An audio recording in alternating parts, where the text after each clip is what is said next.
Bismillahirrahmanirrahim. Assalamu alaikum, all the students of BS English Language and Linguistics.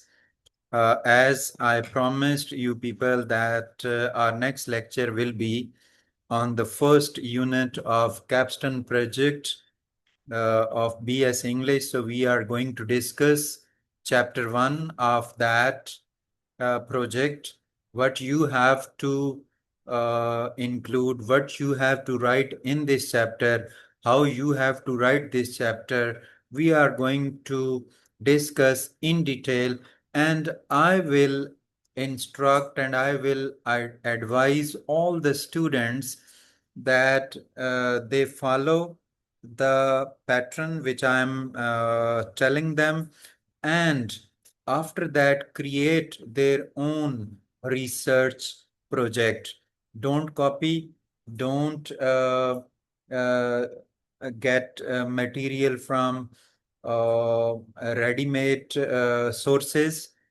Just try to have your own by doing your true research, and you will feel that it's a very interesting and very easy process. So let's begin with Unit 1, Chapter 1, Introduction.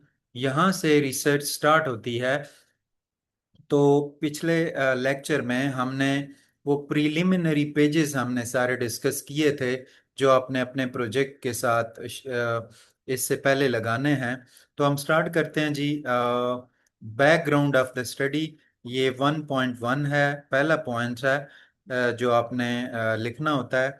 Background of the study में आपने क्या करना है इसको हम discuss करेंगे। Background of the study में तीन चीजें होती हैं।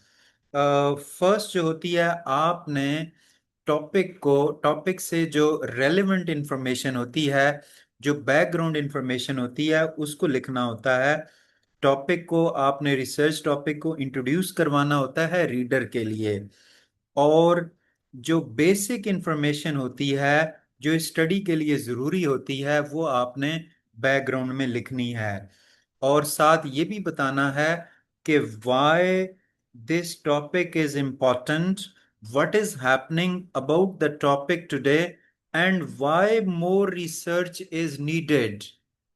ठीक है, आपने बताना है, गैप को आपने आइडेंटिफाई करना है कि पिछली जो रिसर्चेज हुई हैं इस टॉपिक पे हो चुकी हैं, लेकिन एक नीश जिसको एक गैप कहते हैं वो रह गया था, and that is this gap.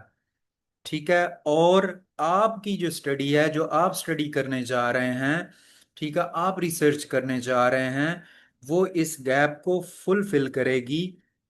तो आपका जो ये जो बैकग्राउंड है, ये किस तरह होना चाहिए, इसमें क्या चीज होनी चाहिए, इसमें the background should be supported with recent books, research articles and authentic sources.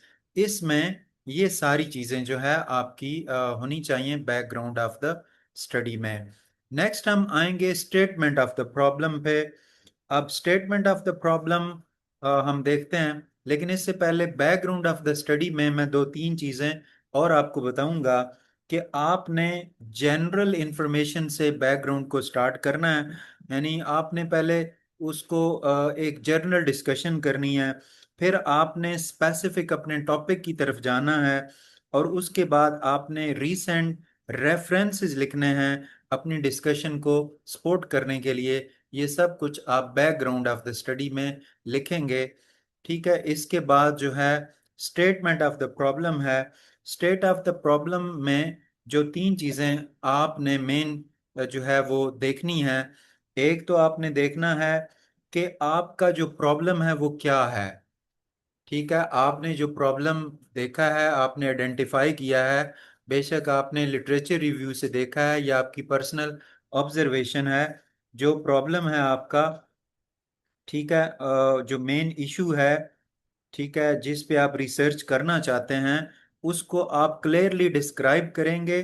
Describe करने के बाद फिर आप ये बताएंगे कि जो है इन इन सब को डिस्कस करने के बाद कि एक गैप है, ठीक है, आप रीडर को बताएंगे कि what is missing, what challenge exist, कि कौन सा चैलेंज है जो एग्जिस्ट करता है, कौन सा गैप है जो एग्जिस्ट करता है, और उस पर फर्दर स्टडी हो सकती है, फर्दर इन्वेस्टिगेशन, फर्दर रिसर्च जो है वो हो सकती है इस पर। ठीक है, और जो थर्ड पॉइंट आप इसमें डिस्कस करेंगे, आप ये बताएंगे कि इस प्रॉब्लम को सॉल्व करके जो है सॉल्व करना जो है वो स्टूडेंट्स के लिए, टीचर्स के लिए, रिसर्चर्स के लिए और सोसाइटी के लिए कितना इम्पोर्टेंट है। तीन चीजें ये आपने लिखनी है। सबसे पहले अपने आप प्रॉब्लम को डिस्क्राइब करेंगे, फिर गैप को डिस्कस करेंगे कि मिसिंग क्या है, ठीक है, और इस पर फर्दर रिसर्च हो सकती है, और थर्ड आप बताएंगे कि जो आपकी रिसर्च है ये किन प्रॉब्लम्स को, यानी टीचर, स्टूडेंट, ठीक है, रिसर्चर्स और सोसाइटी के प्रॉब्लम्स को एड्रेस करेगी, उनको सॉल्व करेगी। नेक्स्ट हमारा आता है दैट इज रिसर्च ऑब्जेक्टिव्स। हम रिसर्च ऑब्जेक्टिव्स को देखते हैं। अब जो रिसर्च ऑब्जेक्टिव्स होते हैं वो बड़े स्पेसिफिक होने चाहिए, ये याद रखिएगा। ठीक है, स्पेसिफिक गोल्स होते हैं हमारे जो रिसर्च ऑब्जेक्टिव्स होते हैं, और रिसर्चर उन ऑब्जेक्टिव्स को अपनी इस स्टडी के थ्रू अचीव करना चाहता है। ठीक है, और ये ऑब्जेक्टिव बताते हैं, क्या बताते हैं कि what the study will be, कि स्टडी जो है वो कैसी होनी चाहिए। ऑब्जेक्टिव्स को बिल्कुल क्लियर होना चाहिए, सिंपल होना चाहिए, स्पेसिफिक और मेजरेबल भी होना चाहिए कि हम उनको मेजर कर सकें। ठीक है, और ये किन वर्ब से अक्सर शुरू होने चाहिए, जैसे ये वर्ब्स हैं, to examine, to identify, to explore, या फिर ये भी आप लिख सकते हैं टू कंपेयर, टू इन्वेस्टिगेट। ये आप वर्ब्स यूज करके इनको लिख सकते हैं। ठीक है, तो ऑब्जेक्टिव्स आपने इस तरीके से बनाने हैं, वर्ब्स को इस तरह यूज करके। तो इसके बाद इन्हीं ऑब्जेक्टिव्स को आपने क्वेश्चन फॉर्म में बना लेना है। ठीक है, तो ये आपके क्वेश्चन बन जाएंगे, यानी व्हाट का यूज करके या हाउ डज, व्हाट आर, इस तरह इन्हीं आपने यानी ऑब्जेक्टिव्स को क्वेश्चन की फॉर्म दे देनी है। जितने आपके होंगे ऑब्जेक्टिव्स, जितने ही आपके क्वेश्चंस बन जाएंगे। नेक्स्ट हम डिस्कस करने जा रहे हैं significance of the study, that is very important. Significance of the study में हम क्या डिस्कस करेंगे, आप ये डिस्कस करेंगे कि why the research is important, ये जो रिसर्च है ये इम्पोर्टेंट क्यों है। ठीक है, और and who will benefit from it, इससे फायदा किस किस को मिलेगा।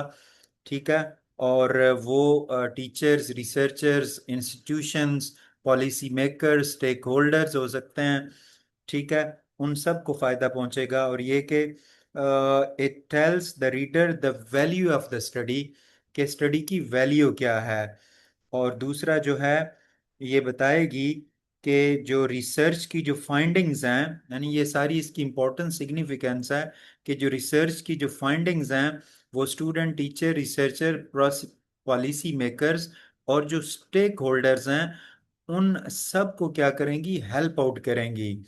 और थर्ड जो है सिग्निफिकेंस ऑफ द स्टडी में हम ये डिस्कस करेंगे हाउ द स्टडी में सॉल्व अ प्रॉब्लम, कि ये स्टडी किस तरीके से प्रॉब्लम को सॉल्व करेगी। ठीक है, इम्प्रूव नॉलेज और सपोर्ट फ्यूचर रिसर्च, ठीक है, फ्यूचर रिसर्च को सपोर्ट करेगी। ये हम सिग्निफिकेंस ऑफ द स्टडी में हम ये बातें डिस्कस करेंगे।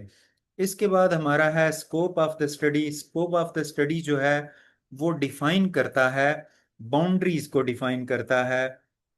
ठीक है, बाउंड्रीज को कैसे करता है कि it tells the reader what the study will cover, कि ये जो हमारी स्टडी है ये किसको कवर करेगी। ठीक है, अब इसमें इंफॉर्मेशन होती है पॉपुलेशन के बारे में, लोकेशन के बारे में, टाइम पीरियड के बारे में, वेरिएबल के बारे में, या फिर जो टॉपिक है जिसको इस रिसर्च में कवर किया जा रहा होता है वो सारा इसका स्कोप होता है, यानी उसका दायरा कार, उसकी वुसअत आप कह सकते हैं।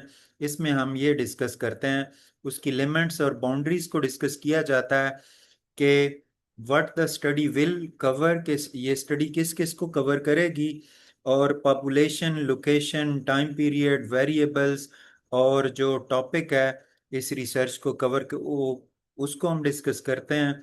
और ये कि ये जो इसका स्कोप है ये हेल्प करेगा रीडर को अंडरस्टैंड करने में what is included in the study and what is not. ये स्कोप ऑफ द स्टडी होगा। आगे हमारी डीलिमिटेशंस ऑफ द स्टडी हैं। डीलिमिटेशन जो है वो क्या होती हैं? डीलिमिटेशंस ये है कि जो रिसर्चर जो है डिलिबरेटली लिमिटेशंस मुकर्रर करता है, जैसे कि ये स्टडी इस एरिया के लिए होगी, इसमें इतने पार्टिसिपेंट्स होंगे, रिसर्च की मेथोडोलॉजी और उसका डिज़ाइन ये होगा, और टाइम पीरियड उसका ये होगा। ठीक है, ये इसकी डीलिमिटेशंस होती हैं। अब हमारा जो लास्ट पॉइंट है that is definitions of the key terms. अब हर स्टडी में की टर्म्स होती हैं। उन की टर्म्स को, जैसे अगर किसी के टॉपिक में सोशल मीडिया है तो सोशल मीडिया की टर्म है ऑनलाइन प्लेटफॉर्म, इंग्लिश लर्निंग, ठीक है, communicative language teaching, functional writing skills. ठीक है, यानी आपके जो मेन वेरिएबल्स होते हैं वही आपकी की टर्म्स होती हैं। ठीक है, उनको डिफाइन करना होता है, उनकी डेफिनेशन एक एक पैसेज की फॉर्म में लिखनी होती है। तो ये 1.8 यानी 8 आपके पॉइंट्स हैं जिनको आपने एलेबोरेट करके अपने इस यूनिट नंबर 1 में लिखना है। आई एम श्योर कि आपको ये सारे पॉइंट्स समझ आ गए होंगे। और अगर आपके माइंड में कोई क्वेश्चन हो, आप पूछना चाहते हो, तो कमेंट्स बॉक्स में आप पूछ सकते हैं। I will definitely reply. Thank you very much.